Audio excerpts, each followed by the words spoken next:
We've all been there. You're in a conversation, you've given the polite nod, you've looked at your watch, you've even stepped backward, but the other person is still going. They are stuck in a verbal marathon, and they've missed every single escape route you've offered. To the outside world, it looks like they're being self-centered or rude. But if we look inside, we see a brain that is physically incapable of hearing the word no. Today, we're looking at logorrhea and pressured speech. This isn't just about talking a lot or annoying the listeners. This is a neurological breakdown of the brain's most important filter. To understand this, we have to look at the speech production line. First, we have Broca's area. Think of this as the text-to-speech software of your brain. This crucial area, located in the frontal lobe, typically in the left hemisphere, is responsible for turning thoughts into words, therefore making it indispensable for the spoken language pathways. In people who can't stop talking, Broca's area is often hypermetabolic. It's running hot, generating words faster than the brain can process them. This is not inherently a problem because brilliant orators and rapid thinkers have highly efficient, fast-acting Broca's areas.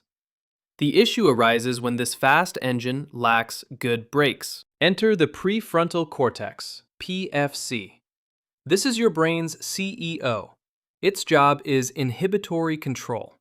It's the part of you that says, "I've been talking for 10 minutes. I should let them speak." In cases of ADHD, mania, or certain frontal lobe injuries, the PFC loses its authority. The CEO has been kicked out of the office, and the worker with the megaphone is now in charge of the whole building. Now let's talk chemistry. Your brain stays balanced through a dance between two main characters, glutamate and GABA. Glutamate is the gas pedal. It tells your neurons to fire, and GABA is the brake pedal that would come in to calm things down.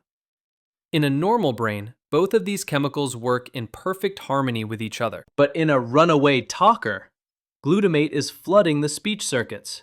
Too much firing, which creates an electrical storm that won't dissipate. And in these brains, GABA is either too low or its receptors are ignored. The result, a person to whom talking feels like freedom. And that's not all. Add dopamine to the mix, the reward chemical. For some, talking triggers a massive dopamine surge. Every sentence feels like winning a small prize. Their brain has essentially become addicted to its own voice, creating a feedback loop that drowns out social cues or even direct requests to stop. Think of this brain like a high-powered PA system in a room full of mirrors. Usually, when you speak, your internal monitor listens to the sound, checks the room's reaction, and adjusts the volume. But in this Logorrhea room, the microphone is turned up to 11. The person starts talking, and the sound hits the mirrors and bounces back. The person hears you say, "Please stop," but your voice is a tiny whisper compared to the wall of speakers blasting their own thoughts. They aren't ignoring you. They literally can't hear you over the internal noise of their own runaway circuit. They are a passenger on a train where the conductor has fainted and the throttle is stuck wide open. So, how do we fix a brain that's stuck in broadcast mode? A person whose internal monologue is constantly externalized. A torrent of thoughts, opinions, and observations is spilling without a proper filter. Whether it's you struggling with this or someone you care about, we have to look at manual overrides. First, let's talk about the talker. Sipping ice-cold water or splashing your face with it.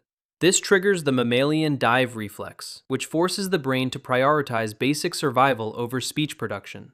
It's like hitting a reset button on the nervous system. Focus on 3 things you can feel.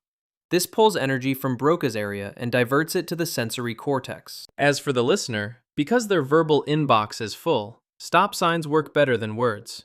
A gentle hand on the shoulder or a raised palm can break the circuit visually when words can't get through. Don't wait for a natural pause. There won't be one. Use a pivot phrase. "I'm going to stop you there because I need to process what you just said." This gives their brain a task to process, which forces the speech factory to pause. Always remember, compassion is the key. Understanding that a runaway talker is often a person trapped in their own noisy wiring makes it easier to navigate the conversation. Silence isn't just the absence of noise, it's the sign of a brain in balance. If this video helped you, leave a like and share it with others. Thanks for watching.